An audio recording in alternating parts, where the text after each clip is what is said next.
Teguh Wisnu prank anak-anak, diam saja saat disapa. Kelvin Verdong. Artis peran Teguh Wisnu sempat dikira pemain timnas Indonesia, Kelvin Verdong. Beberapa waktu lalu, ia mengunggah ulang video memperlihatkan dirinya dikerubuti bocah untuk dimintai tanda tangan karena dianggap mirip pesepak bola Kelvin Verdong. Selepas beribadah, Teguh Wisnu langsung dikerubungi oleh anak-anak kecil yang mengira dirinya adalah Kelvin Verdong.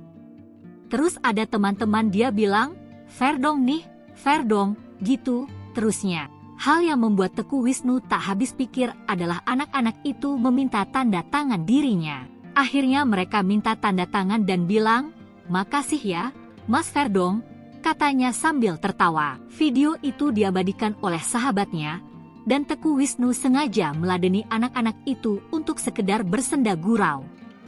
"Ya lucu-lucuan saja buat anak-anak," ungkap Teguh Wisnu.